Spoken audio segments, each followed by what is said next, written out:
Alhamdulillahi Rabbil Alamin. Wassalatu wassalamu ala nabiyyil karim Sayyidina Muhammadin al-amin wa ala alihi wa sahbihi wa dhurriyyatihi wa ummatihi ila yaumiddin wa ba'd.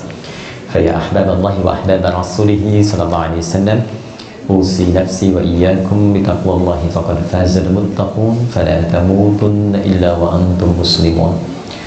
Faqala ta'ala ya ayyuhalladzina amanu taqullaha haqqa tuqatih wa la tamutunna illa wa antum muslimun.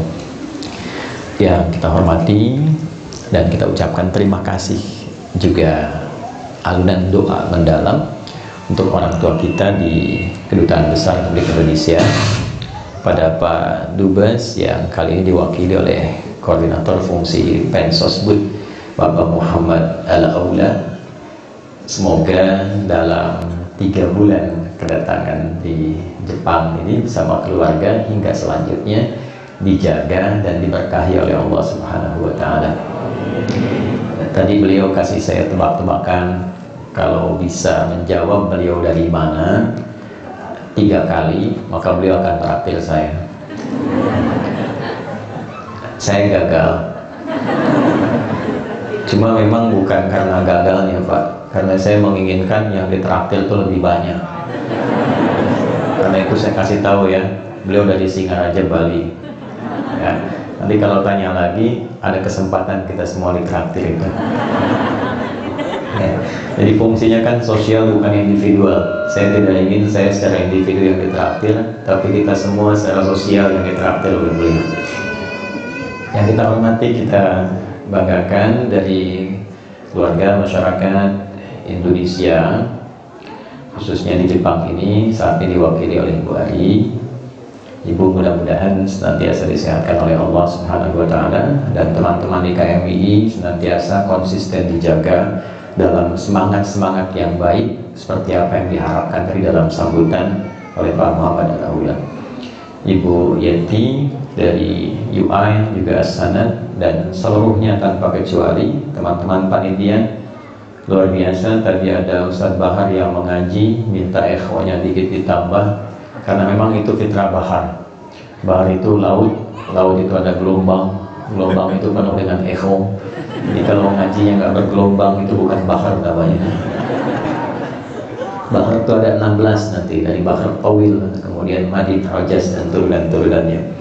Teman-teman, sebetulnya saya sudah menyiapkan baju khusus, tapi ada 2 yang spesial bagi saya, dan itu membawa banyak kenangan, bahkan tentang tempat ini, Balai Indonesia, tentang street, juga tentang masjid yang ada di samping ini.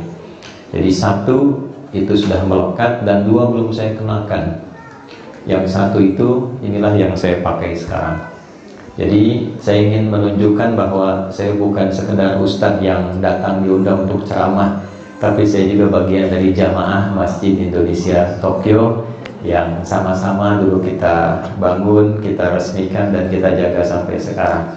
Jadi Pak Muhammad Al-Aula, baju ini baju legenda, Pak ya. Jadi bukan hanya menunjukkan kita konsisten untuk mengisi dan menghiasi ibadah di masjid kita ini, tapi juga 1, kita konsisten membangun keteladanan.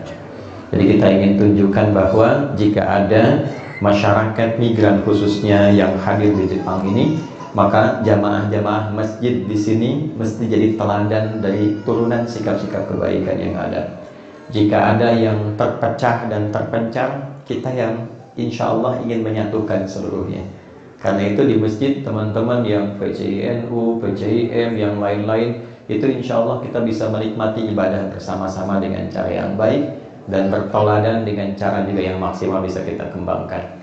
Saya berharap teman-teman dari yang menginisiasi ya, dulu ada Haji Bambang almarhum, kita doakan semoga diterangi kubur beliau, selalu jadi amal saleh. Mas Yusuf, Mas Rio yang sudah tidak ada di sini, dan Pak Harun, Pak Wilopo dulu ya. Dan ini beliau masih konsisten. Kalau ingin belajar konsisten pada beliau masih di sini, dari mulai merawat di rumah sakit sampai menyiapkan bakso, itu pakarnya tuh. Teman-teman, waktu kita singkat. Untuk itu, saya mohon izin untuk berdiri supaya uraian yang teman-teman mintakan temanya untuk kita bahas bersama, kita bisa lebih optimalkan. Maafkan saya kalau terlihat agak lebih tinggi dari semuanya, ini supaya lebih memudahkan eksplorasinya.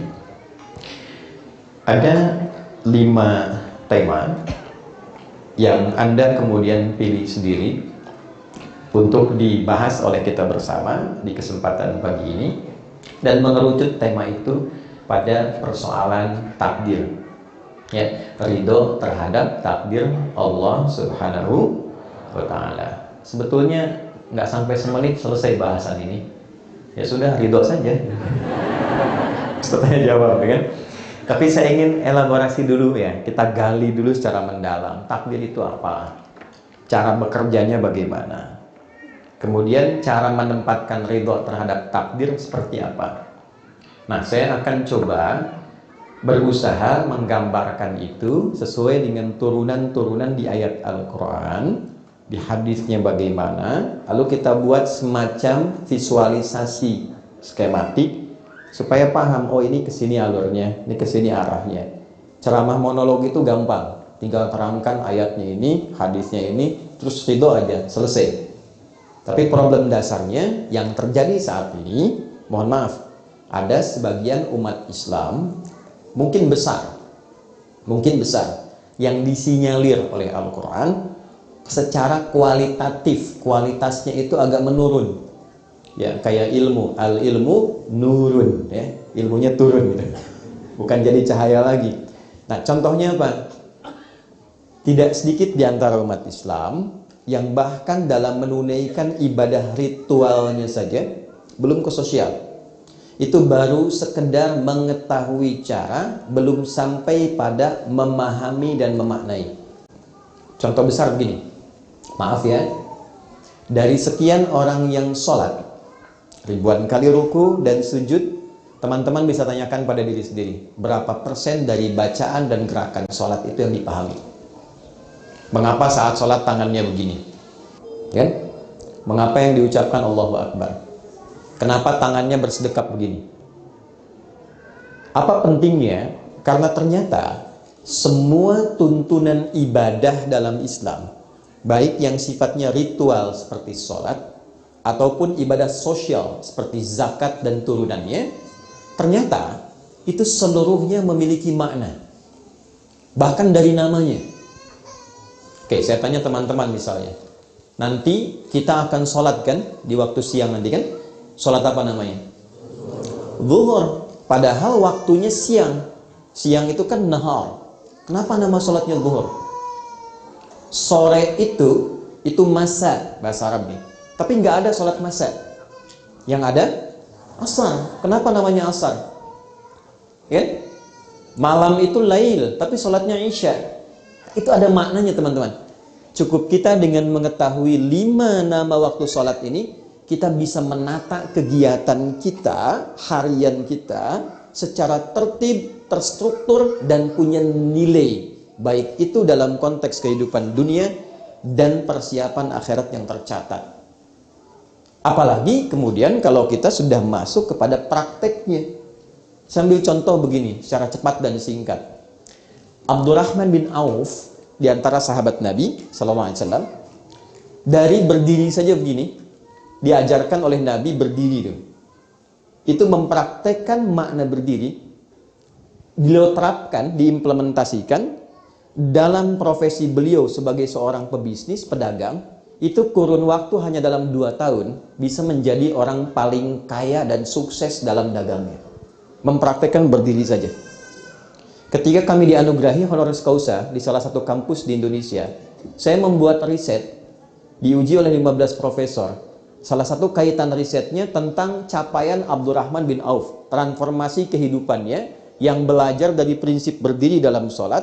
Ternyata ketika dihitung, itu valuasi hartanya ketika Nabi meninggal, kemudian beliau melanjutkan kinerja bisnisnya, dan wafat, itu valuasi hartanya 14.000 triliun. Kalau dinilai sampai sekarang.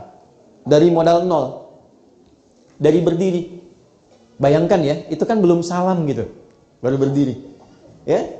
40 sahabat Nabi as-sadiqunal awwalun, lintas usia.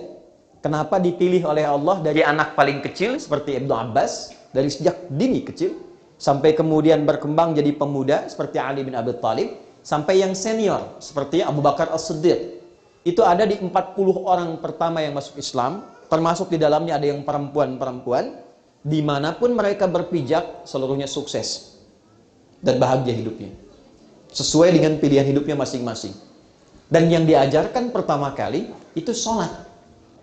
Itu yang menjadi rahasia kenapa dari kecil anak-anak kita itu diajarkan sholatnya dulu. Ya, kenapa? Karena kalau dari kecil maksimal pengetahuan tentang sholatnya, maka dia akan lebih mudah menata dirinya dan mengukir masa depannya pada apa yang ia harapkan. Saya nggak tahu kalau di Jepang ya, kalau di Indonesia itu kelasnya advance, ya baru TK sudah manasik gitu. Padahal Nabi ngajarin sholat kan. Nah, dasar itulah yang menjadikan titik tolak bahasan kita. Saya menginginkan pelajaran keislaman itu pendekatannya tidak hanya dengan pengetahuan tentang cara, tapi tentang pemahaman mengapa kita diminta melakukan itu dan apa dampaknya serta pengaruhnya bagi kehidupan kita. Karena agama itu diturunkan bukan ingin memberikan doktrin supaya kita sengaja atau sekedar ibadah saja secara ritual, bukan. Tapi menjelaskan tentang pedoman berkehidupan kita sampai pulang. Nah, karena yang dipilih adalah tentang takdir, dari pendekatan itu kita akan coba bahas tentang pemahaman takdir baik dalam Al-Quran ataupun hadis-hadis Nabi Muhammad SAW. Saya ingin pastikan dulu supaya teman-teman bisa mengakses dengan lebih baik. Mohon maaf, posisi papan tulis ini memungkinkan untuk terlihat? Maksud saya strategis terlihat ya, tidak perlu dipindah ya. Baik. Maaf, yang di belakang Ibu kelihatan nggak? Kelihatan ya? Baik. Ini belum saya tulis sudah kelihatan Pak. Imannya luar biasa nih. Aura Balai Indonesia ini memberikan pendekatan yang berbeda sehingga belum saya tulis sudah kelihatan. Oke. Kelihatan Bu? Papan tulisnya kelihatan. Oke. Ini saya tulis pakai hijau dulu ya. Takdir. Ya. Apa itu takdir? 5.000 ya. 10.000. Saya serius. 20.000. Itu baru 500. Ya, saya serius 20.000. Waktu habis. Ada padahal. Ya, sekarang kita susun dulu ya, pelan-pelan supaya mengerti. Frame-nya kita turunkan dulu. Mudah-mudahan bisa diikuti dengan baik ya. Saya coba uraikan sepelan mungkin. Teman-teman gini. Ini maaf ya kalau saya agak dalam dulu secara teoritis supaya lebih mengerti arahnya kemana. Penerangan yang baik ini kebetulan ada Pensosbud ya. Kan ada 3 faktor. Ada ontologisnya kalau di filsafat tuh, ada epistemologinya, ada aksiologinya. Konsep dasarnya apa? Membuat konsep itu jadi pedoman bagaimana, lalu aksi kita, action kita apa menjalankan pedoman itu. Al-Quran ketika diturunkan pertama kali kepada Nabi, itu statementnya, keterangan Allahnya bukan menurunkan sebagai kitab bacaan ya. Walaupun saat dibaca ada apanya? Pahalanya. Saat dibaca ada mu'jizatnya, untuk membedakan bacaan firman Allah dengan bacaan dari karya makhluk, untuk menunjukkan Al-Quran bukan makhluk. Jadi beda, dari baca saja sudah beda. Anda baca Al-Quran, itu 1 jam, 2 jam bisa tahan. Anda baca Al-Quran 10 menit bisa ngantuk. Oke? Nah, Al-Quran dibaca ada pahalanya sebagai bekal untuk kita pulang. Kedua, semakin banyak dibaca, semakin menenangkan kepada hati. Jadi kalau Anda sedang punya masalah, ambil wudhu, menghadap kiblat, buka mushaf. Dan dahsyatnya kadang yang kita buka seketika suratnya sesuai dengan apa yang kita rasakan. Jadi baru dibuka, baru dilihat sudah memberikan ketenangan. Itulah Al-Quran. Tapi fungsinya utamanya bukan itu. Fungsi utamanya Quran surah kedua Al-Baqarah ayat 185. Syahrul Ramadan alladzi unzila fihi al-Qur'an hudal linnas. Quran surah kedua ayat 185, Allah turunkan Al-Quran sebagai pedoman hidup, sebagai kurikulum kehidupan kita.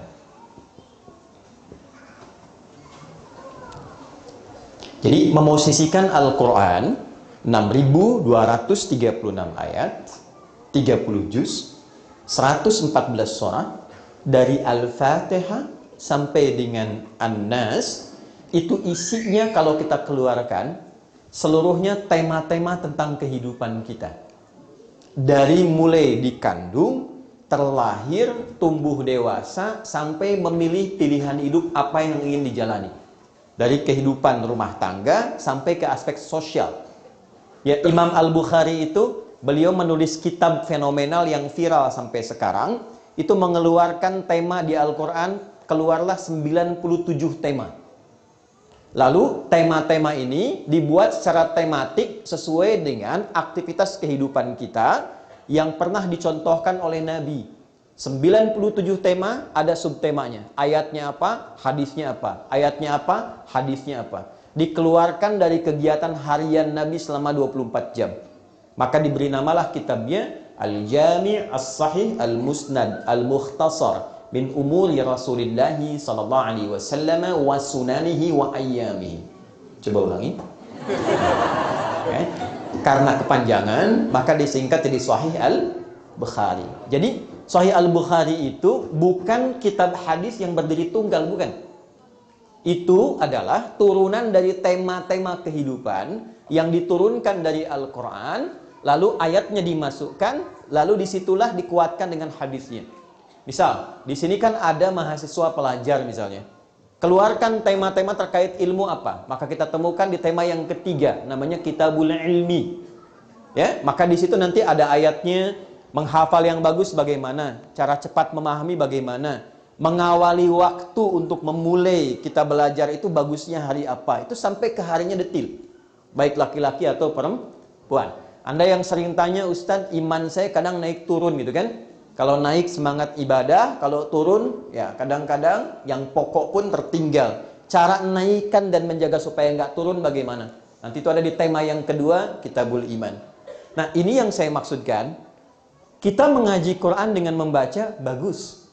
Tapi mengeksplor isi Quran dan mengeluarkan sesuai dengan tema kehidupan yang kita pilih sebagai profesi hidup, itu yang utama. Makanya saya sarankan, teman-teman kalau bikin pengajian, jangan bahas yang tinggi-tinggi. Anda sekarang apa profesinya? Misal, di sini ada pebisnis, pengusaha, pedagang. Kumpul aja teman-teman. Bikin komunitas di dunia usaha, lalu keluarkan ayat-ayat Qur'annya, hadisnya apa, itu yang digali terus, dipelajari, sampai paham bagaimana mengamalkan petunjuk Islam dalam dunia usaha. Nah, teman-teman yang perempuan, ibu misalnya di rumah tangga, sering kali bertanya, pernah nggak selama hidup mengeluarkan ayat-ayat tentang istri, tentang ibu? Itu lintas batas. Anda even mau tinggal di sini di Jepang, atau pindah kembali ke Indonesia, atau ke Arab, ya, tetap tuntunannya itu akan selalu senafas. Menjadi istri bagaimana, menjadi ibu bagaimana, jadi nenek bagaimana, dan turunan-turunan yang lainnya. Nah, seringkali sekarang didapati kajian itu terlampau tinggi, sehingga lupa untuk membahas apa yang kita pilih dalam hidup. Sekarang, dari pendekatan ini, takdir itu apa? Apa hubungan dengan qada? Seperti apa menjalaninya kita supaya bisa ridha? Teman-teman, takdir disebutkan dan diuraikan kata ini sendiri setidaknya di 5 tempat dalam Al-Quran. Takdir.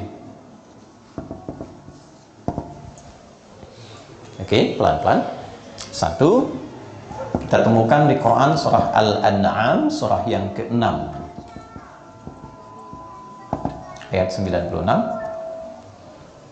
Kedua, kita temukan di Quran di surah Yasin, surah ke-36, di ayat surah yang sama, di ayat yang sama, ayat 36. Kemudian kita temukan juga 3 di Quran surah Fussilat, surah 41, di ayat ke-12. Ini saya garisi begini. Pelan-pelan ya. Ini saya garisi begini. Lalu saya kotaki untuk menunjukkan nanti semua kata tentang takdir di 3 ayat ini dan 3 surah ini ujungnya sama semua. Nanti yang keempat saya khususkan 2 begini. Quran surah Al-Furqan surah 25 ayat 2. Kemudian yang kelima Quran surah Al-Insan. Nah, ini yang paling agak menarik di surah Al-Insan ini, teman-teman sekalian. Saya sengaja tipiskan dulu, nanti buat bikin tebak-tebakan seperti Pak Aula tadi menyampaikan. Ya, fokus dulu. Di 2 bagian ini, yang saya bagi 2 kotak, yang menariknya, yang 3 ujungnya sama, yang Al-Insan pun dengan satu lagi Al-Furqan ujungnya serupa.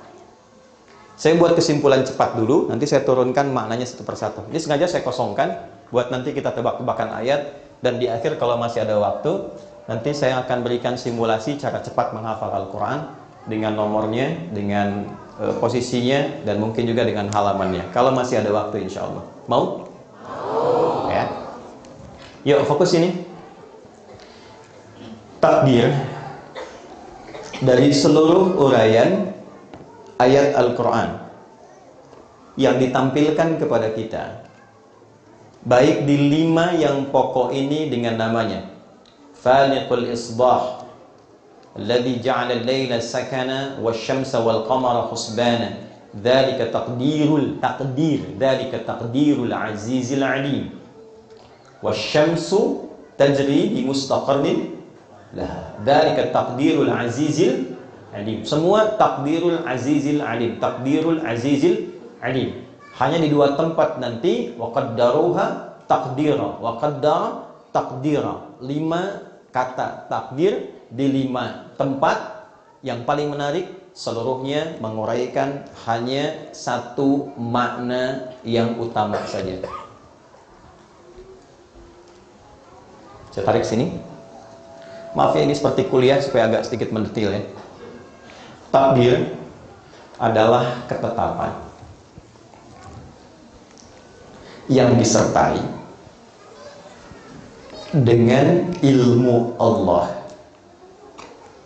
secara detil dan komprehensif tentang alur kehidupan di alam semesta serta sistem yang berjalan di dalamnya.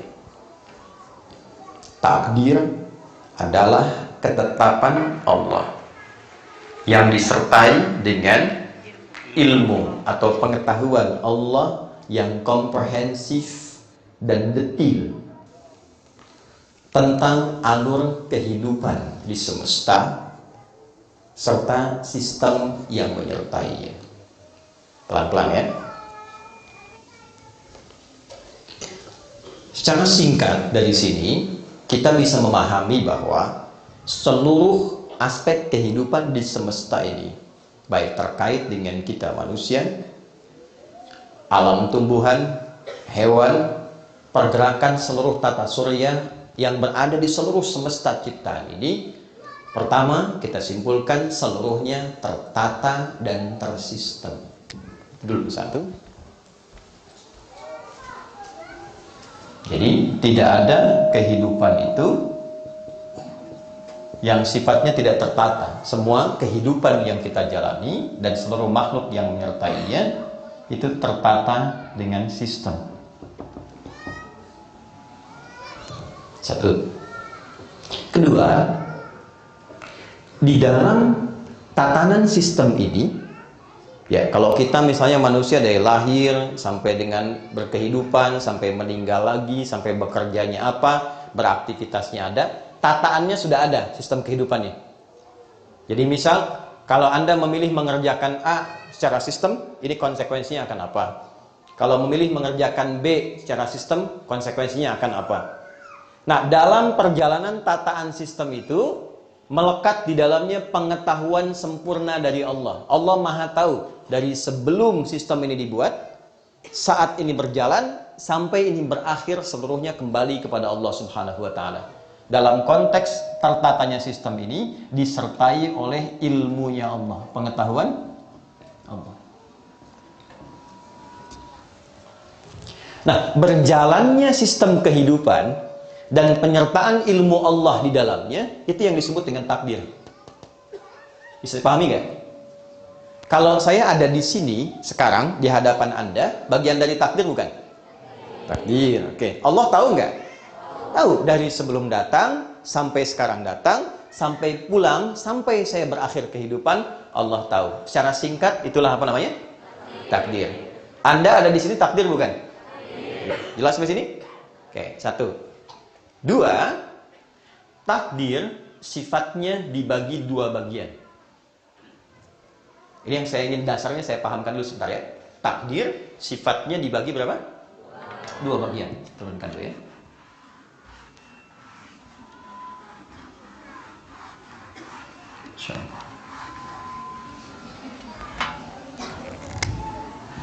Ada takdir yang sifatnya given, tidak bisa diusahakan, tidak bisa diikhtiarkan. Namanya takdir mubram, dituliskan secara sempurna, pemberian dari Allah dengan hikmah tertentu. Namanya mubram, given, diberikan sebagai anugerah dengan hikmah tertentu. Kita nggak bisa milih, nggak ada pilihan. Contoh, saat terlahir bisa milih nggak? Tidak. Ya, yang paling menarik begini, ada yang mengharapkan laki-laki lahir perempuan, ada yang mengharapkan perempuan lahir laki-laki. Ya, siapapun levelnya, even itu orang misalnya soleh sekali atau perempuan solihah sekali, dia berdoa minta laki-laki, tapi kalau kehendak Allah dalam takdir ini perempuan, tidak akan bisa merubah takdirnya, tetap perempuan. Contoh, kenal Maryam? Saya bilang kenal, saya pulang nih.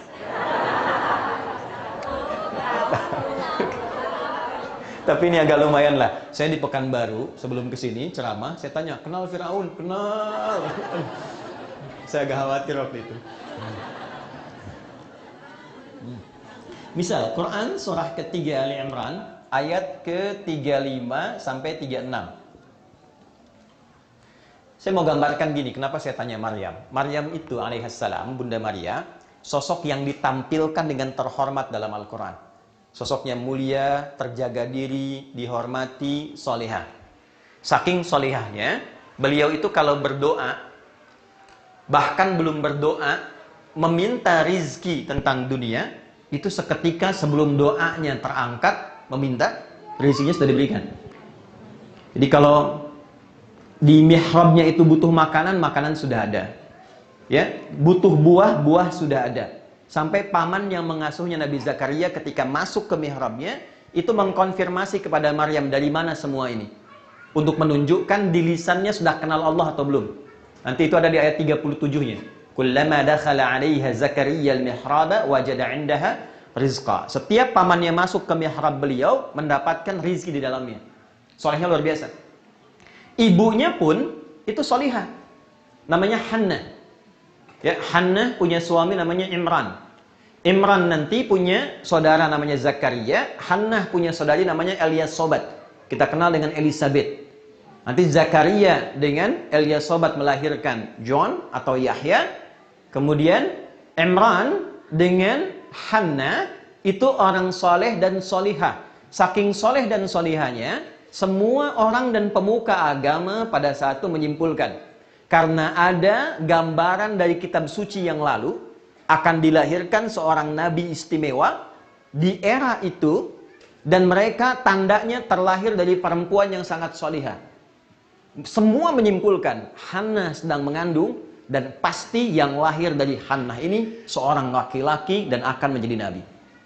Maka saat kandungan itu membesar, Imran meninggal dunia, lahirlah kemudian dari Hannah itu yang diduga dan diharapkan laki-laki, ternyata yang lahir perempuan. Maka ketika lahir perempuan itu, keluarlah di lisan beliau yang mulia. Perhatikan kalimatnya. Quran surah ketiga ayat 36. Falamma wada'atha qalat rabbi inni wada'tuha untha. Maka ketika Hannah melahirkan itu, beliau langsung kemudian menyampaikan permohonannya kepada Allah dengan mengatakan begini, ya Allah, yang lahir perempuan. Padahal doa saya, harapan saya yang lahir laki-laki, sehingga bisa menjadi nabi yang dengan itu diharapkan menata lingkungan masyarakat di era itu. Maka apa jawab Allah? Perhatikan kalimatnya, ayat 36. Wallahu a'lamu bima wada'at wa laysa dzakaru kal untha. Allah Maha mengetahui. Ini yang saya katakan tadi. Nih, ilmu Allah. Tolong catat dan tandai ini ya. Karena nanti ini akan menjadi contoh kepada takdir-takdir yang lain. Karena kita melihat dari sudut pandang A yang terbatas, Allah menilai secara menyeluruh berdasarkan pengalaman dan nanti tahapan-tahapan hidup kita. Wallahu a'lamu bima wada'at.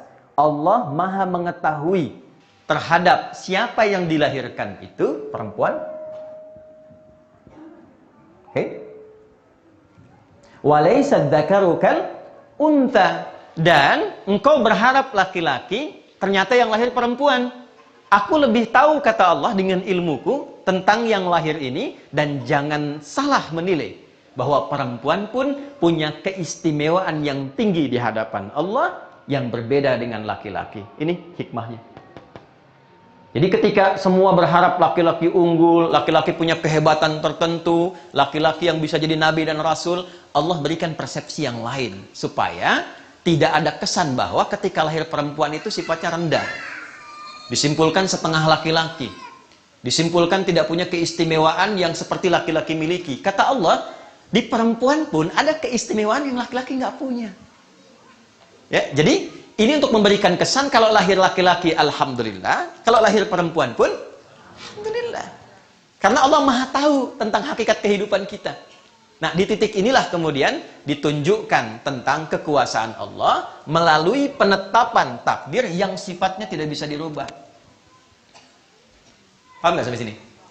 Ya, itu satu bagian pertama. Jadi kalau kita mendapatkan takdir yang sifatnya seperti itu, yang diperlukan dari diri kita bukan merubah takdir. Karena sampai kiamat kurang 2 hari pun gak akan bisa dirubah. Sehari lagi buat sadar bahwa itu salah. Lalu ada kesempatan taubat itu. Ya?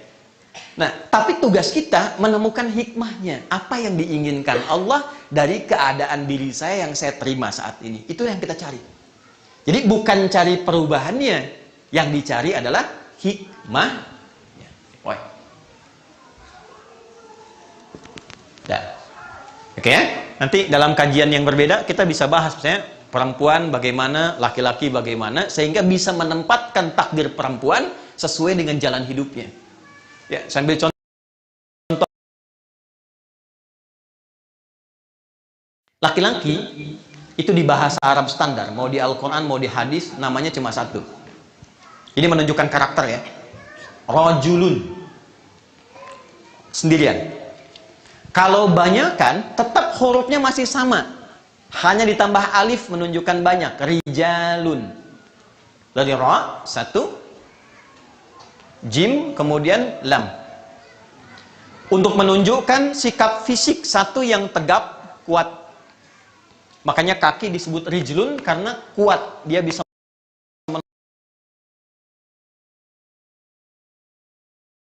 melambai, nah itu kehilangan kelaki-lakiannya gitu. Ya. Tegap, berwibawa, kokoh. Nah, itu sifatnya rajulun. Maka ketika Anda dicipta, saya dicipta sebagai laki-laki, ada fungsi fisikal yang membedakan dengan perempuan. Kekuatan ada di sini, perlindungan ada di sini, ketegasan ada di sini. Dari suaranya sudah punya aura perlindungan. Dan disiapkan namanya pun beda. Nggak bisa Anda siang, kalau malam Nia misalnya. Nggak bisa. Ya. Nah, itu secara fungsional, fisik. Jadi dari nama saja dan dari tampilan fisik itu sudah punya arti. Arahnya ke sini. Difungsikan seperti ini. Kenapa laki-laki nanti diberikan satu instrumen pencarian nafkah? Karena dengan sifat ini rujuliahnya. Kembali ke perempuan. Perempuan itu dia punya 2 nama. Satu mar'ah, Mar'ah, bukan marah. Nah, mar'ah. Ibu-ibu pemarah, mar'ah.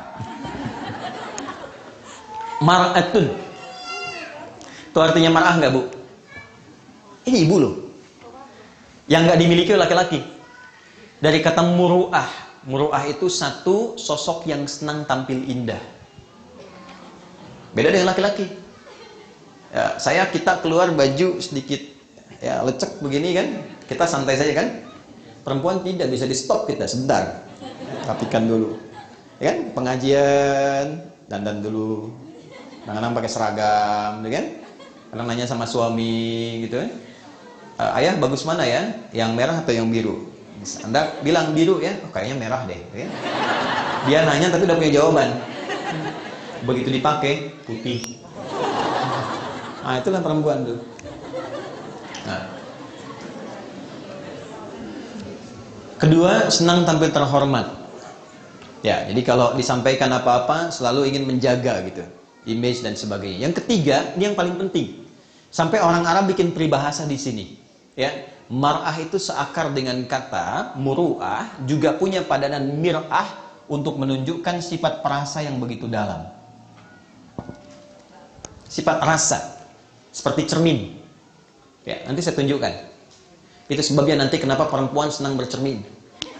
Di rumah dia bercermin. Ya, turun di mobil tadi sempat ngaca lagi kan? Ya, lihat ngaca di sini, cek lagi. Itu perempuan. Laki-laki nggak punya. Kita standar ya. Tapi lihat kalimatnya, al-mar'atu kal mir'ati. Hurufnya sama, cuma beda harokat. Pindahkan ke kasrah. Tahu cermin kan, Bu ya? Kalau saya lempar cermin itu sampai pecah, bisa nggak disambung lagi? Bisa. Tapi dia tidak memantulkan bayangan yang sempurna. Anda mesti ingat, kalau nanti setelah menikah, kalau perempuan terlukai, dia mudah memaafkan, tapi sulit melupakan apa yang dia alami.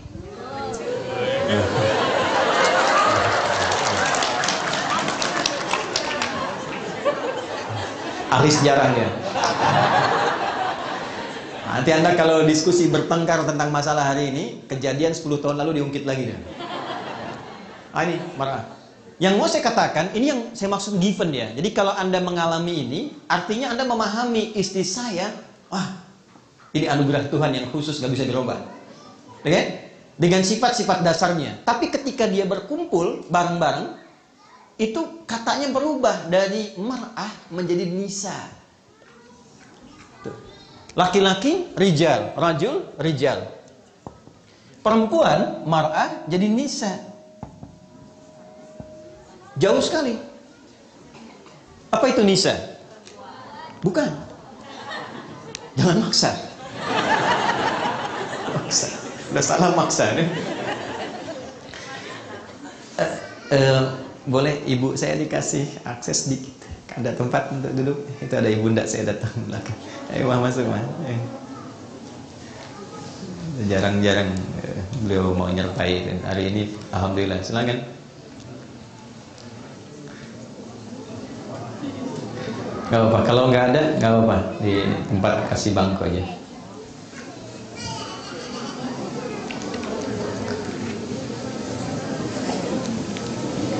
Ada istri juga datang, alhamdulillah. Bukannya itu tuh yang ini. Ya, masuk.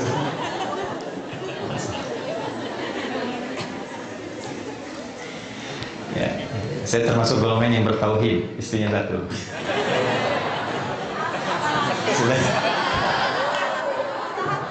Sudah, ke sini. Bun ada yang patah hati. Lanjut sini, lihat sini. Dari mar'ah jadi nisa. Nisa itu bukan perempuan. Bukan wanita. Nisa itu perempuan. Gak pakai O. Perempuan.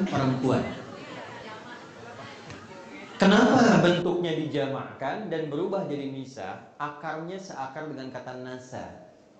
Nasa itu artinya yang mudah mengungkapkan apa yang dirasakan. Di perempuan itu, sependiam apapun, kalau bertemu dengan kawannya bisa cerita. Dan kadang yang diceritakan itu yang seharusnya tidak diungkapkan. Gitu. Judulnya pengajian, apa kabar Jeng? Baik, sehat. Anak-anak gimana? Ceria. Suami gimana? Disitulah masalahnya. Sekarang bisa bikin status tuh.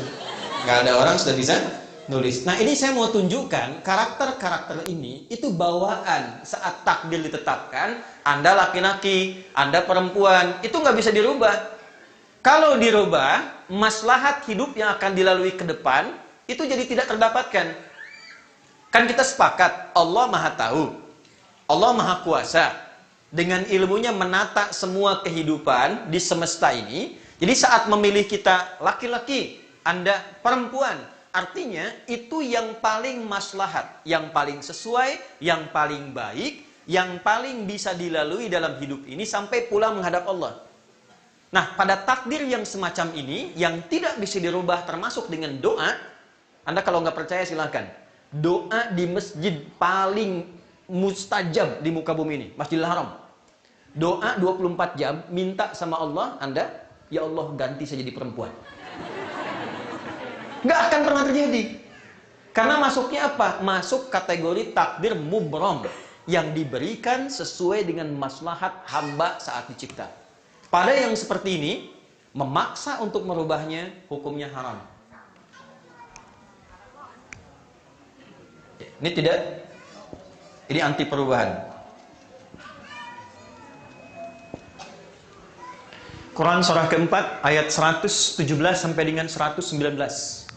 Ya, saya sebutkan cepat saja ya. La'anahullah, setan dilaknat oleh Allah Subhanahu wa taala. Sudah? Kemudian dia mendeklar, saya akan dengan laknat ini, saya akan jadi musuh manusia yang diantara fungsi saya, wala udillannahum wala umanniyannahum, saya akan sesatkan manusia, saya buat diantaranya pandai berangan-angan sehingga lupa dengan realita kehidupan. Perhatikan, fala yughayyirunna khalqallah. Yang ketiga, dengan angan-angan dan fantasi itu saya masukkan dalam relung kolbunya, diantaranya untuk merubah fitrah penciptaannya. Rata-rata kan yang ingin memutuskan diri berubah gender karena fantasi kan awalnya, ya kan? Bukan karena kesimpulan bahwa saya ini seorang perempuan yang terperangkap dalam fisik laki-laki. Bukan, kan khayalan aja, imajinasinya. Ya, karena banyak fantasi, banyak imajinasi dilekatkan oleh setan, maka dipandu ia untuk merubah keadaan dirinya dan merubah fitrah yang diberikan oleh Allah pada golongan takdir yang pertama. Biasanya, maaf ya, biasanya kalau sistem yang pertama ini diberikan dan kemudian dipaksa untuk berubah, itu tidak mudah menjalani hidupnya. Karena keluar dari tata kehidupan yang awal. Itulah sebabnya diharamkan itu bukan ingin membatasi kita dalam satu kehidupan, tapi untuk menjaga keadaan kita tetap terhormat dan baik dalam berkehidupan. Haram itu seakar dengan kata hurma. Hormat itu dari bahasa Arab. Ya. Haram terambil dari kata hormat, diturunkan hukum haram untuk menjaga keadaan kita tetap terhormat. Bukan ingin membatasi ruang gerak kita. Sebab kalau Anda kerjakan perbuatan itu, kehormatan Anda akan runtuh. Korupsi itu dilarang, bukan ingin membatasi Anda mengumpulkan harta, bukan. Tapi untuk menjaga Anda supaya tidak jatuh kehormatan Anda. Sebab kalau Anda korupsi, kehormatan Anda jatuh. Anda mencuri, kehormatan Anda jatuh. Allah punya sikap kasih dan sayang, tidak menginginkan dengan sayangnya hamba kehilangan kehormatannya. Maka turunlah hukum yang disebut dengan haram. Kenapa haram mencela? Sebab ketika mencela, Anda pasti jatuh kehormatannya. Keluar dari sini, Anda cela orang. Ya, orang akan kebingungan. Yang ada menyimpulkan bahwa di lisan Anda ada sesuatu yang kurang terhormat. Itulah sebabnya muncul hukum haram. Takdir yang pertama ditetapkan oleh Allah. Selain mengantarkan kita pada kemaslahatan selama hidup, juga menjaga keadaan diri kita tetap terhormat. Kalau nggak percaya ya, Anda keluar dari sini, langsung katakan pada istrinya, mama apa kabar, gitu ya. Kehormatan Anda hilang itu seketika. Nah ya, satu, paham ini ya? Jadi nggak usah aneh-aneh. Pada sesuatu yang ditoleransi, boleh. Misalnya rambut dicat misalnya kan. Nah, dengan cat yang dibenarkan. Yang tidak benar kan cat tembok, cat yang dibenarkan dari sudut pandang warna. Ya, misalnya merah gitu boleh ya. Tapi yang menunjukkan kepalsuan itu dihukumi terlarang. Untuk menunjukkan saya masih tetap muda, sehingga yang putihnya diganti jadi hitam, saya kan, supaya kelihatan muda dengan motif itu. Motifnya yang dilarang asalnya, bukan catnya. Motifnya yang dilarang. Tapi kalau Anda ingin cat untuk menunjukkan sesuatu yang lebih baik, misalnya menunjukkan semangat tanpa menutupi asal fitrah, itu masih boleh dibenarkan. Jelas sampai sini? Baik, jadi tampilan-tampilan yang ada tugasnya mengeksplor, bukan merubah keadaan dirinya. Saya nggak tahu sampai saat ini Anda sudah mengeksplor itu atau belum. Misal, ini kan tadi saya katakan, pernah nggak mengeluarkan ayat-ayat tentang perempuan, tentang laki-laki? Ya, fungsi mata apa, fungsi telinga apa? Telinga pada laki-laki sifatnya bagaimana? Lisan pada perempuan sifatnya bagaimana? Kaki pada laki-laki sifatnya bagaimana? Kaki pada perempuan sifatnya bagaimana? Di Quran itu detil diturunkan, di hadis detil dijelaskan. Sampai perjalanan hidupnya. Kalau jadi anak mesti bagaimana? Ya, jadi suami mesti bagaimana? Sebelum menikah itu sudah ada ayatnya. Dan dikasih bocor halus dalam Quran. Nanti masalah yang akan terjadi dalam rumah tangga akan seperti ini. Di laki-laki begini, di perempuan begini, di anak begini, di suami begini, di istri begini, dengan ibu mertua mungkin begini, dengan bapak mertua mungkin begini. Solusinya seperti ini, ada semua. Rata-rata persoalan rumah tangga terjadi dan tidak bisa diselesaikan bukan karena kurang harta, bukan karena kurang tinggi kedudukan, tapi kurang mempelajari pedoman hidup dalam menjalani takdir kehidupan itu. Itu poinnya. Ini satu dulu. Yang kedua, ada yang disebut dengan takdir mu'allaq namanya. Nah, ini yang sering salah kesimpulan.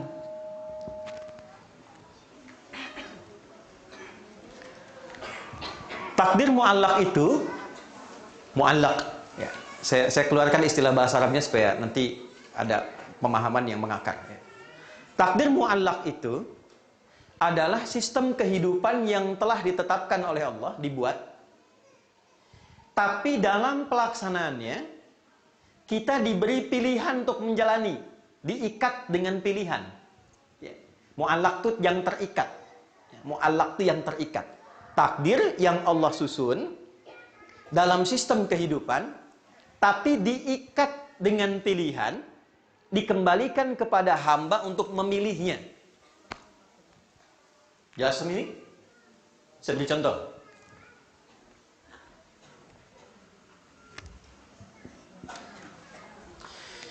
Ini ada jeruk. Oke? Tempatnya di sini. Jeruk makhluk Allah bukan? Makhluk Allah ya, yang tercipta tumbuhan kan? Baik. Allah tahu nggak jeruk ini ada di sini? Tahu. Sebelum jeruk ini pun berbuah, dari mulai benih, pohon sampai ada di sini Allah tahu. Sudah? Oke. Masuk takdir nggak? Masuk. Lalu dihadapkan pada saya di sini. Ya, takdir ini bukan yang mutlak untuk saya, bukan. Tapi diberikan pilihan pada saya mau makan atau tidak. Jelas? Ya, diberikan pilihan. Kalau mau makan silahkan, kalau tidak pun silahkan. Kalau makan konsekuensinya akan begini, kalau tidak dimakan konsekuensinya akan begitu. Ini ada air di sini. Dari mulai belum ada sampai di sini. Allah Maha tahu itu. Ya, dan Allah Maha tahu apakah saya akan minum atau tidak. Allah Maha tahu sampai detilnya. Lalu diterangkan konsekuensinya. Kalau diminum nanti hausnya bisa hilang. Oke? Kalau tidak diminum, bertahan dengan keadaan saat ini. Diberikan pilihan kepada saya untuk menjalaninya. Nah, semua bentuk takdir yang menata kehidupan dengan pilihan kita ada di dalamnya. Dan diberikan pengetahuan tentang konsekuensi dari pilihan itu. Kalau engkau kerjakan begini, ini hasilnya. Kalau engkau lakukan begini, ini nanti konsekuensinya. Ini yang diperintahkan, ini yang dilarang. Misal, Allah perintahkan ya, mohon maaf, katakan yang baik-baik. Lisan kemudian akan berkata, lisan punya pilihan, silahkan katakan yang baik. Kalau kata-kata keluar baik, konsekuensinya akan seperti ini. Orang senang mendengarnya, orang tapi nanti lisan ini juga punya ikhtiar, punya pilihan. Dia bisa berkata yang buruk. Tapi Allah katakan, kalau Anda pilih seperti ini, Anda nggak akan punya teman, orang akan tersinggung. dijelaskan semua oleh Allah dan diberikan kita yaitu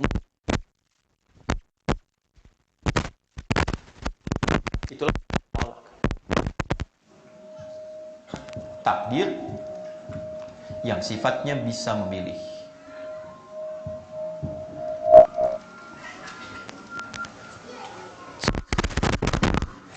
Saya informasikan saja ya kepada semuanya, kita ini belum mulai, kita masih muqaddimah.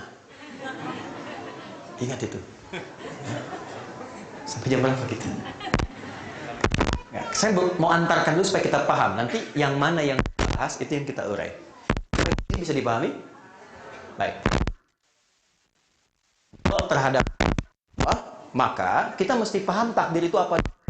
Kalau ingin katakan seri pertama, maka Anda menjadi laki-laki ridha. Anda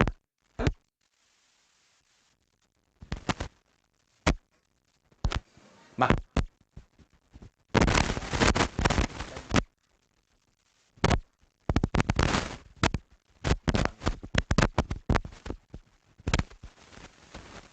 kita sebagai laki-laki istimewanya apa sih?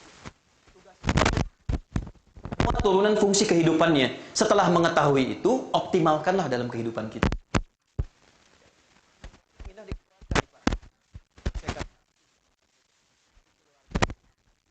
Semua yang terlahir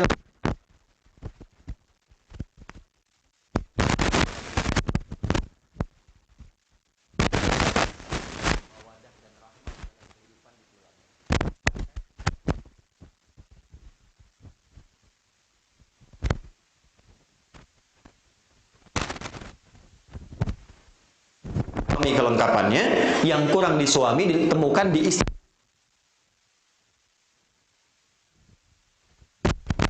Nanti yang menyempurnakan siapa? Ya, bisa milih. Jadi begitu ingin laki-laki keluar perempuan, karena tahap yang pertama menyempurnakan sifat di keduanya itu nanti disatukan.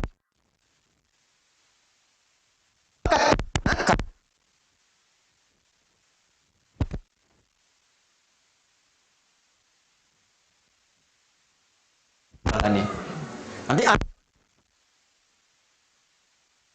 pertamanya begitu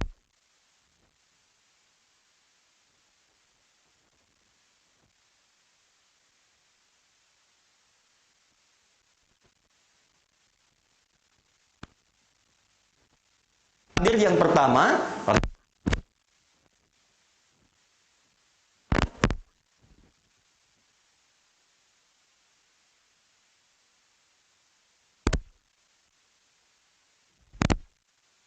kita runtutkan kayak fungsi atau transportasi organ tertentu dia pada yang sifatnya darurat itu ada kadar-kadar yang masih dibolehkan. Nanti kita rinci kalau ada pertanyaan di dalamnya.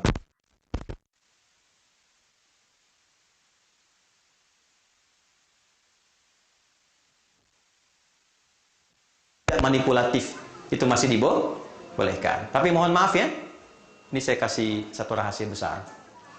Tapi mohon jagain di antara kita saja.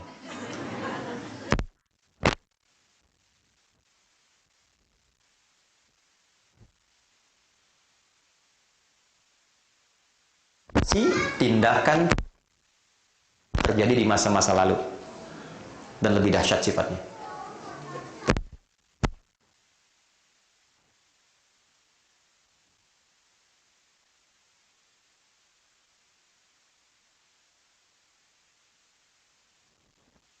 Kan itu pahalanya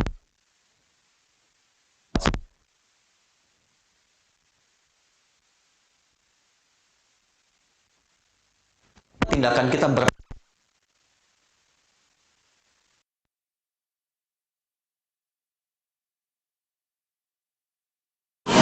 ya kan? Oke, perempuannya ada yang lesbi tidak? Zaman Nabi Lut kejadiannya cuma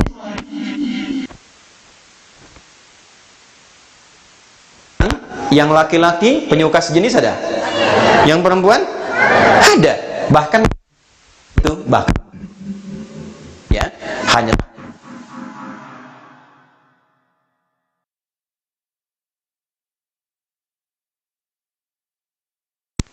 Sampai contoh.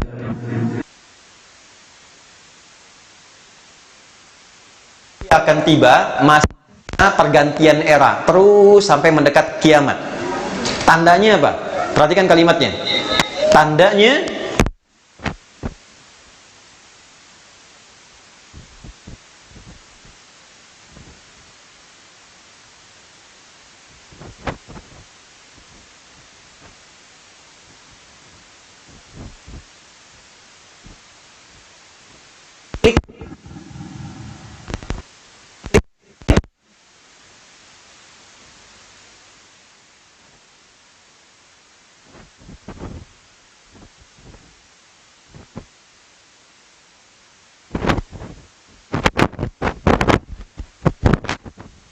berubah eranya menjadi digital. Kemudian makin banyak dan sosialnya makin meningkat. Dulu offline, sekarang berubah jadi online. Bandung di Cimahi,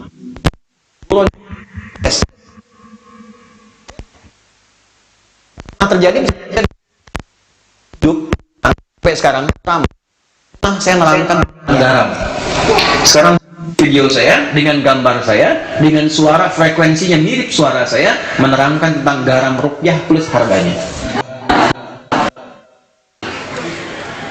Nah, karena era maka gambaran-gambarannya saat berubah, saat kepercayaan pada diri mulai menurun, saat kemudian eksistensi tubuh pada bagian yang pertama mulai pengen diganti. Ketika Anda dia nggak solusi, kita menjalani seperti apa sampai ke tahap itu. Oke, ini bagian yang pertama. Jadi yang pertama saya anggap tuntas pada teman-teman bahwa tidak boleh takdir yang ditetapkan oleh Allah secara given kecuali pencarian terhadap hikmah dan keistimewaannya. Bisa dipahami sampai sini? Oke. Sekarang yang ingin saya eksplor lebih banyak dan di sini saya mohon konsentrasinya. Saya akan pelankan uraiannya dan tolong fokus pada titik ini karena ini mungkin yang paling banyak kita alami dalam kehidupan. Yang kedua, takdir mu'allaq yang bisa kita pilih. Ini nanti akan ada situasi-situasi sampai Anda mengatakan, ya Allah, kapan ini berakhir? Kenapa mesti saya? Gitu kan? Itu ada beberapa turunan di Quran tentang hal demikian. Anda tinggal fokus saja ya. Fokus, kalau mau catat-catat silahkan. Jadi biarkan saya yang terangkan. Tulis, hapus sendiri. Fokuskan saja.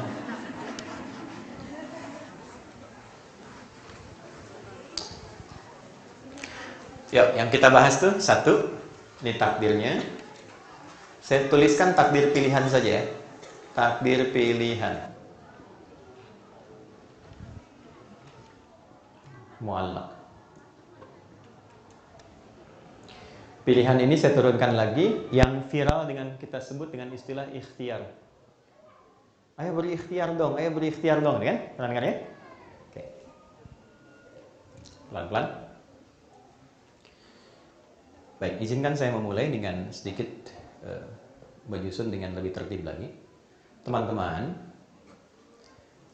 dalam menjalani kehidupan sampai dengan detik kita berada di sini, kita diberikan ruang yang luas oleh Allah untuk memilih apapun yang kita ingin pilih. Silakan. Sepanjang kita bisa simpulkan bahwa itu baik dan positif untuk kita. Seluruh pilihan itu Allah berikan hukumnya dan Allah terangkan konsekuensinya. Kalau Anda memilih seperti ini, konsekuensinya akan begini. Kalau Anda memilih yang seperti ini, konsekuensinya akan seperti ini. Jika Anda belum mengetahui konsekuensinya, maka dipandu oleh Allah dengan apa yang sering kita sebut dengan doa namanya. Di tengah-tengahnya dalam pilihan ini sertai dengan doa. Ini kita temukan di antaranya di Quran surah ya, langsung sebutkan surahnya saja supaya mudah diketahui. Surah Al-A'la di ayat 1 sampai 3. Sabbihisma rabbikal a'la. Alladzi khalaqa. Nah, khalaqa fasawwa itu yang takdir mubram. Yang telah menciptakan kita dan menyempurnakan kita. Jadi ini sudah sempurna, nggak usah dirubah-rubah lagi. Setelah itu, walladzi qaddara fahada. Lalu menuntun kita lewat takdir yang kedua yang bisa kita pilih, fahada, dan memberi petunjuk kepada kita bagaimana cara memilih jalan yang benar dalam hidup. Sudah? Pertanyaan pertama, kenapa diberi pilihan? Gak langsung saja Allah tetapkan. Kamu begini, kamu kerjakan ini, ya? Kalau sifatnya demikian, Allah tetapkan langsung tanpa kita memilih, maka akan hampa kehidupan di muka bumi ini. Tidak akan ada inovasi, nggak akan ada kreasi, dan tidak ada hikmah penciptaan kita di muka bumi ini yang sifatnya untuk membangun. Nggak ada kamera nih untuk merekam, baju-baju nggak akan berwarna. Ya, kenapa? Karena semuanya sudah by design, Allah saja yang tetapkan. Jadi kita tidak akan merasakan kenikmatan berkehidupan dalam apa yang kita jalani sampai dengan detik ini. Karena begitu saja monoton, sudah begitu ya begitu, nggak ada pilihan. Nah, untuk itu, itulah hikmahnya kenapa malaikat tidak ditugaskan menjadi khalifah di bumi. Malaikat tugasnya khusus, karena semua yang terkait dengan malaikat itu hanya satu tugas saja yang Allah berikan. Atas kehendak Allah begitu, dia nggak bisa milih. Contoh, ada malaikat yang dicipta itu untuk tasbih saja. Subhanallah, subhanallah, subhanallah. Dia nggak bisa hamdalah. Hamdalah dong. Subhanallah, subhanallah. Itu aja. Ya. Nanti kita insya Allah kalau kembali pulang pada Allah dan diperkenalkan, kita akan lihat. Jadi nanti ada yang kerjanya di aras saja.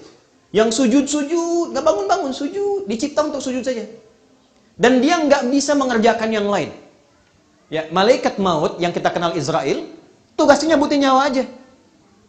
Walaupun dia jengkel pada objek yang dicabut, dia nggak bisa tukar. Ya, Fir'aun Fir'aunnya tuh, ya, boleh bikin status tuh. Fir'aunnya ngaku Tuhan, hobinya bunuh orang, yang nyabut tetap malaikat maut, malaikat Israel. Dia nggak bisa katakan pada Jibril, saya sebel banget sama orang ini, kamu aja yang cabut. Nggak bisa. Ya, itu ada secara konseptual di Quran surah 66 ayat ke-6. La ya'sunallaha ma amarahum wa yaf'aluna ma yu'marun. Malaikat tidak punya bakat maksiat dan hanya mengerjakan tugas tupoksinya satu tanpa kreativitas. Nggak ada maksiat. Pernah dengar malaikat Jibril korupsi ayat saya? Ya, tupoksinya satu itu. Karena itu malaikat kinerjanya monoton karena di situ aja. Kalau dia turun ke bumi nggak akan ada kreativitas. Balai Indonesia jangan harap bisa ada ini. Yang ada nanti malaikat di pojok Shizuoka cuma zikir aja. Ya, di Saitama tasbih aja. Ya nanti begini-begini aja hidupnya, tidak ada kreativitas. Itulah malaikat. Ya, tapi malaikat tidak punya bakat maksiat, sempurna sebagai hamba karena keinginan Allah pada makhluk ini hanya satu tugas, selesai. Ya. Manusia beda. Manusia dalam hidupnya sejak tercipta diberikan bakat pilihan yang terinstal dalam penciptaannya, sudah ada dalam jiwanya. Itu di Quran surah 91 Asy-Syams ayat 7 sampai 10. Wa nafsin wa ma sawwaha fa'alhamaha fujuraha wa taqwaha. Di sini di instalan hati atau jiwanya itu sudah ada jiwa takwa, sudah ada fujur. Milik. Jadi instalasi diri kita ketika mulai terbentuk jadi manusia, ya, mohon maaf, itu memang sudah berikhtiar untuk menjalani sebagai persiapan menjalani pada takdir yang kedua. Hikmah adanya takdir pilihan itu untuk satu, memberikan kesempatan pada hamba supaya memiliki inovasi dan kreativitas dalam membangun bumi ini. Dan satu. Oke. Yang kedua, diberikannya sifat pilihan ini untuk mengoptimalkan dan mengaktifasi potensi akal secara sempurna. Ya, sebab manusia disebut manusia itu dengan 3 unsur dalam dirinya. Mesti hati-hati ya. Dan ini yang perlu kita optimalisasi. Ini saya mohon maaf, saya agak lompat-lompat sedikit supaya mengingatkan. Ini manusia, ada fisiknya, should have a body, ini. Kedua ada akalnya. Ketiga ada rohnya, spiritnya. Ini disebut manusia. Hilang satu ini, maka hilang kemanusiaannya. Ya. Fisiknya tidak ada. Oke? Ini gentayangan. Gak akal dengan roh saja. Hilang akalnya, hewan. Oke? Hilang akalnya jadi hewan. Makanya hewan kan gak punya pilihan. Hewan bebas saja. Karena gak punya akal. Ya? Gak bisa dia memilih dan gak bisa dia punya etika, punya norma. Ya, beo bisa bicara, tapi dia nggak bisa katakan, permisi Pak, boleh nggak buang kotoran di sini? Nggak bisa. Ya, ketika dia ingin buang, dia buang. Ketika ingin berkicau, dia berkicau. Nggak punya ikhtiar, seadanya saja. Hilang rohnya, meninggal. Dan tiga-tiganya mesti dirawat. Fisik dirawat dengan makanan yang menyehatkan, akal dirawat dengan pengetahuan yang kita gali dan optimalkan, roh dilawat dengan memberikan nilai-nilai spiritual. Kita sholat tuh untuk merawat roh. Kalau tidak ada gelisah, lelah, tertekan, makanya sabar dan sebagainya di sini tempatnya. Kalau nggak ada sabar ini cepat sekali mengakhiri kehidupan. Karena nggak ada penopangnya dari dalam. Nah inilah beruntungnya kita dalam Islam, semua menunya diajarkan oleh Allah. Kalau mau makan bagaimana supaya sehat, kalau mau belajar bagaimana supaya kuat, dan supaya rohnya bisa diisi dan dirawat dengan baik agar sempurna fungsi-fungsi ini secara baik. Nah teman-teman sekalian, perhatikan baik-baik. Fungsi menjalani takdir yang kedua, itu leadernya, itu ada di sini. Tempatnya di sini. Perintahnya di situ. Kalau akal nggak punya perintah, dia cuma merumuskan saja. Ya bagaimana supaya apa yang diperintahkan oleh jiwa itu, supaya cepat dieksekusi oleh fisik. Ya, misal, di jiwa perintahkan minum, maka akal merumuskan sepersekian detik, cepat, kepada tangan, cepat ambil. Ambil, tuangkan. Setelah tuangkan, minum dengan tangan kanan. Ucapkan bismillah misalnya. Itu sepersekian detik. Tapi kesimpulan untuk memilihnya, itu ada di sini. Nah, ini yang kalau tidak dirawat, maka ini yang menjadikan manusia seringkali gelisah, bahkan cenderung bertindak tidak positif dalam kehidupannya. Maka sekarang, pembahasan ini, di waktu yang tersisa, kita harus tujukan pada dua hal. Apa saja jenis takdir-takdir yang sifatnya pilihan itu. Yang kedua, bagaimana secara konseptual kita membimbing jiwa kita supaya bisa menuntun kepada takdir yang benar, dan jika salah pilih, kita bisa kembali kepada jalan yang soleh. Di dua inilah sisa bahasan kita, kurang lebih 15 menit ke depan. Setelah itu diskusi kan, saya jawab.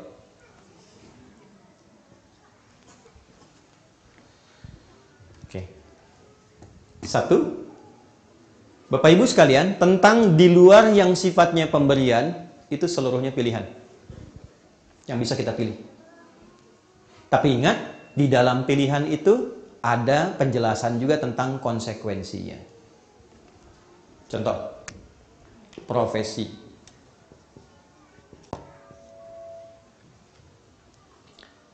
Dalam setiap profesi, Anda bebas pilih.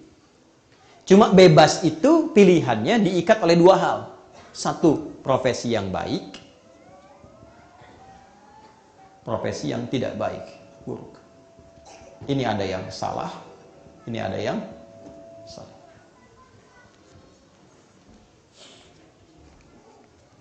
Berdagang boleh nggak? Boleh. Masuk pada yang mana? Baik. Profesi yang baik untuk mendapatkan harta.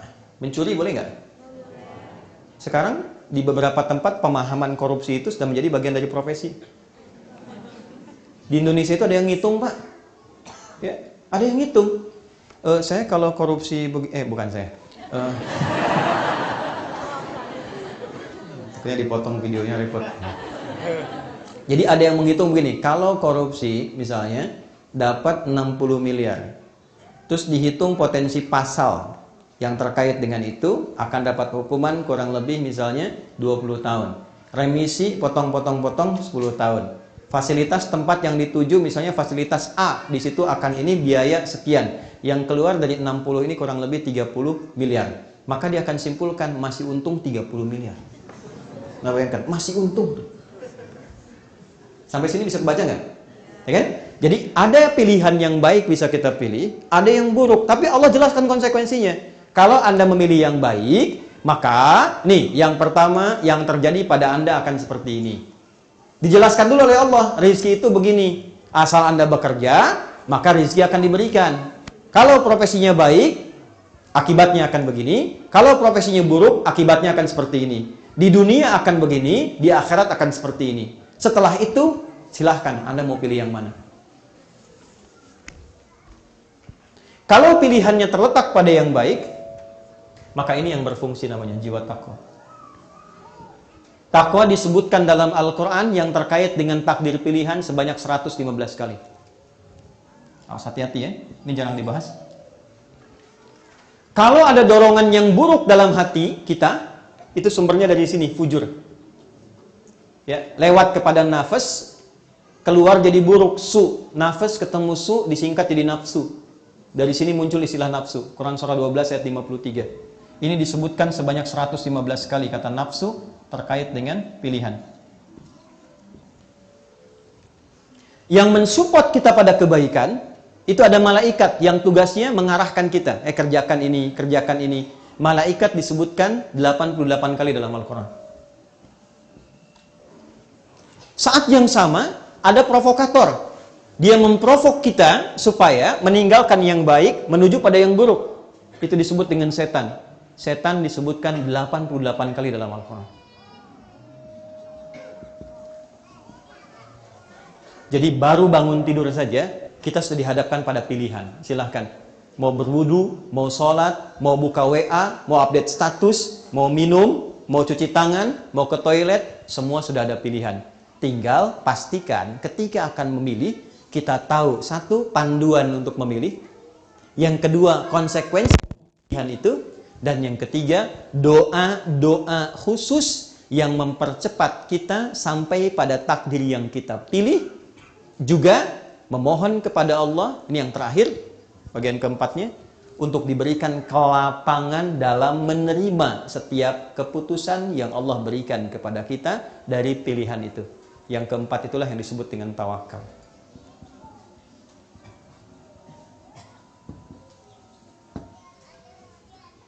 Oke.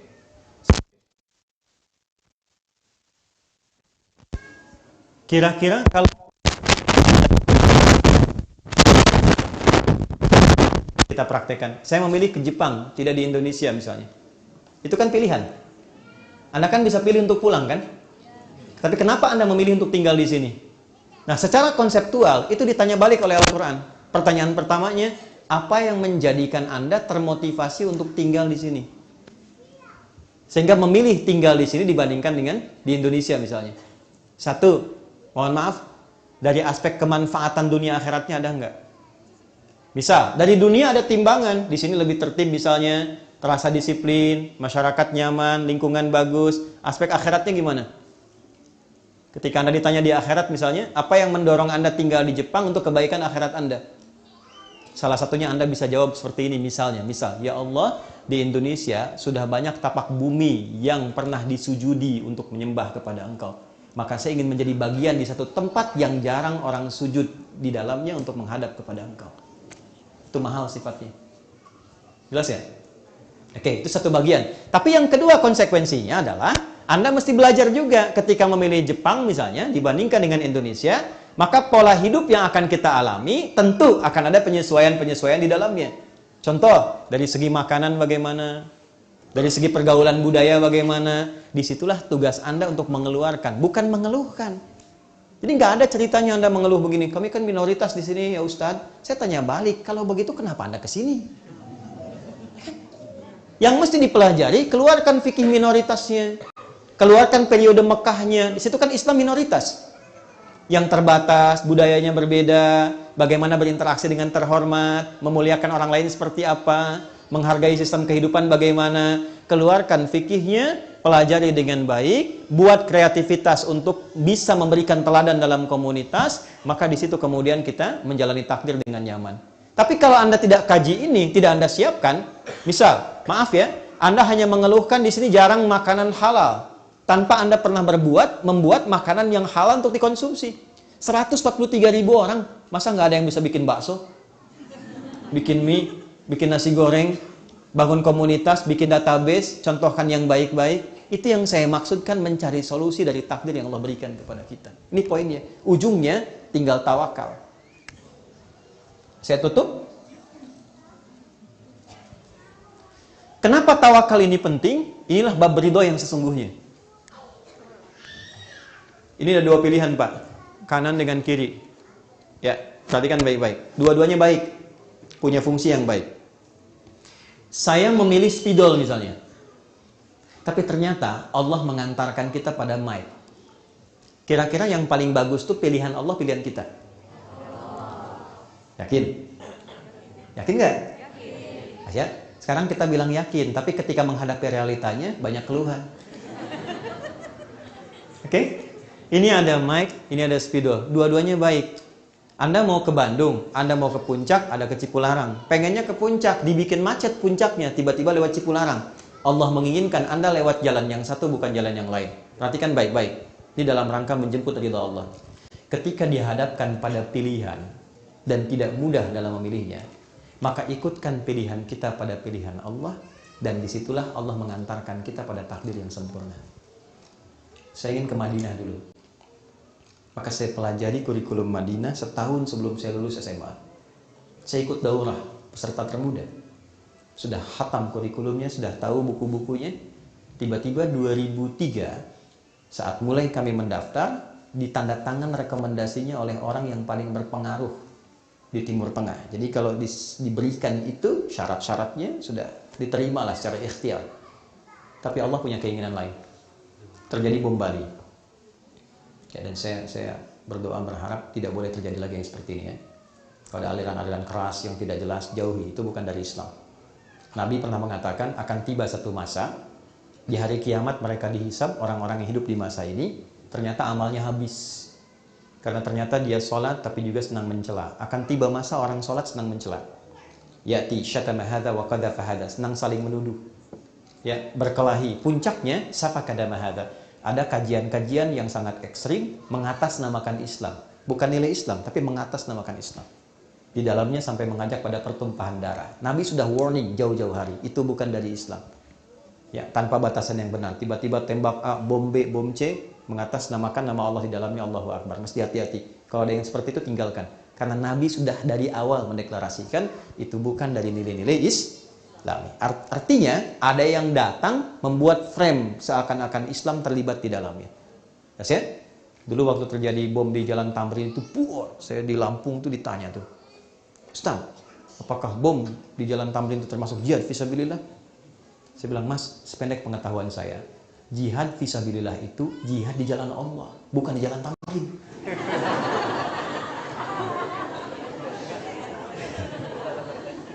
Balik sedikit ya. Bom di Bali terjadi, semua ditutup Bu, Pak, beasiswa. Akhirnya apa yang terjadi? Harap-harap ke Madinah, ternyata transit di Madinah Ciputat, di UIN. Sampai semester 5, saya ngambil percepatan, tinggal satu tahap lagi untuk wisuda. Untuk bikin skripsi waktu itu. Ya, saya ngambil semester pendek ke atas, cepat. Ternyata ada telepon. Ya, nak mau nggak ke Tripoli? Carikan orang dulu, 2 orang untuk ke Tripoli. Saya dapat 1. Secara singkat setelah saya sampaikan ada 1. Kenapa Adinda saja nggak temani? Saya pilih temani untuk berangkat. Sampai sana ternyata ini yang saya cari. Ternyata Madinah itu tempo dulu imam besarnya Imam Malik. Yang lahir di Madinah, tumbuh di Madinah, berkembang sampai wafat di Madinah. Mazhabnya Maliki dan dikenal dengan Imam Darul Hijrah, imamnya Madinah. Nah itu diajarkannya di Libya sekarang. Maka Allah antarkan saya ke Libya dulu. Tahun berikutnya, saya ngambil tafsir ternyata di Kairo. Belajar langsung pada Syekh Al-Azhar, Syekh Tantawi Jauhari. Maka belajar, di Bu'uth saya belajar, ke Alexandria beliau saya ikut belajar. Sampai pulang saya dapat hadiah kitab Al-Wasit, tafsirnya beliau. Dan di situ saya belajar mazhab Syafi'i. Dari situ 2010 saya diantarkan juga ke Mekah. Saya ke Madinah juga, saya masuk Ummul Qura. Kemudian mempelajari pelajaran sistemnya, kurikulumnya. Ya, ternyata di situ saya dapatkan mazhab Hambali. Pulang, kembali ke Tripoli, kita bertemu dengan yang Asia Selatan. Pakistan, India, dan sebagainya. Kita ikut belajar madhab Hanafi.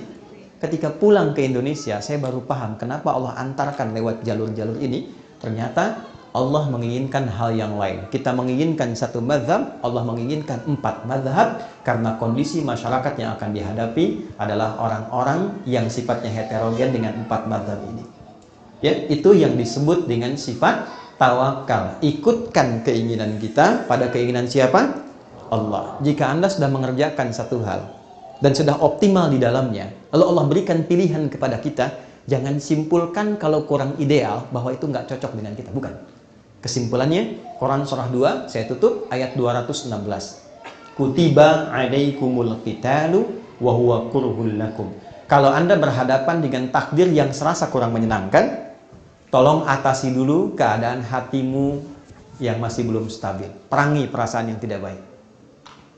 Asa an takrahu syai'a fahuwa khairul lakum. Boleh jadi di balik yang tidak Anda sukai ada kebaikan-kebaikan besar yang belum Anda lihat. Wa asa an tuhibbu syai'a wa huwa syarrul lakum. Tapi di balik yang Anda harapkan menurut Anda ideal, kata Allah itu sebetulnya kurang baik buat engkau. Logikanya apa? Rasionalisasinya bagaimana? Wallahu ya'lamu, karena Allah tahu masa depan.